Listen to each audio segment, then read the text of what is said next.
बिस्मिल्लाहिर्रहमानिर्रहीम।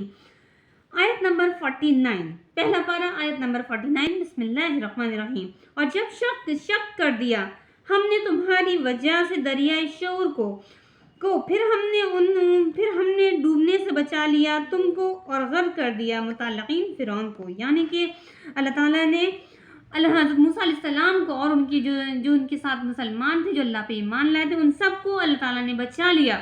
फिरौन के जुल्म ज़्यादती से सबको बचा लिया और सबको, और जो फिरौन उनके पीछे आ रहा था, उनको मारने के लिए आ रहा था, सबको दरिया में डुबा दिया। और अल्लाह के हुक्म से दरिया के बीच में रास्ता, अल्लाह की करिश्मा था कि अल्लाह ताला ने दरिया में रास्ता बनाया और पूरे फिरौन को उसकी औकात दिखाई, वो कितना बड़ा ताकतवर था, कितनी उसकी बड़ी सल्तनत थी और कितना जालिम था कि लोगों को कि गले काटता था, कितना जालिम था, कितने अपने आप को उसने बड़ा समझता था। और उसने अल्लाह ताला ने उसकी औकात उसको पूरी इतनी उसको दिखाई कि देख तेरी औकात क्या है, उसको किस तरह से डुबाया अल्लाह ताला। और अल्लाह ताला जो गलत करता है उसको अल्लाह ताला कभी नहीं छोड़ता, चाहे वो कोई भी क्यों ना हो, कितना बड़ा ही क्यों ना हो, अल्लाह ताला के सामने कोई भी कुछ भी नहीं है।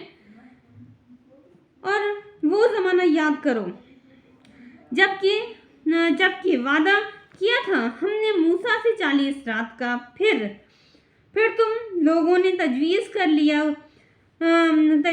लिया गौसाले को। मतलब अल्लाह ताला हज़रत मूसा अलैहिस्सलाम 40 दिन के लिए इबादत के लिए, अल्लाह की इबादत के लिए गए थे, तो लोगों ने एक जानवर को खुदा मान लिया और जानवर की इबादत करने लगे लोग। गौसाला मतलब होता है जानवर।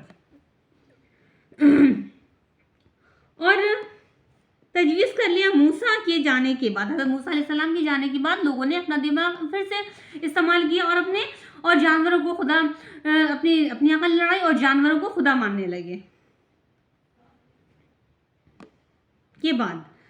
और तुमने जुल्म पर कमर बांध रखी थी, और उन लोगों ने क्या है, जुल्म पर कमर बांध रखी थी। मतलब ये था कि बहुत जुल्म ज़्यादती करते थे। जो इस्लाम अल्लाह को मानता था तो उसको कहते थे तुम अल्लाह को मत मानो, अपने ही चलाओ।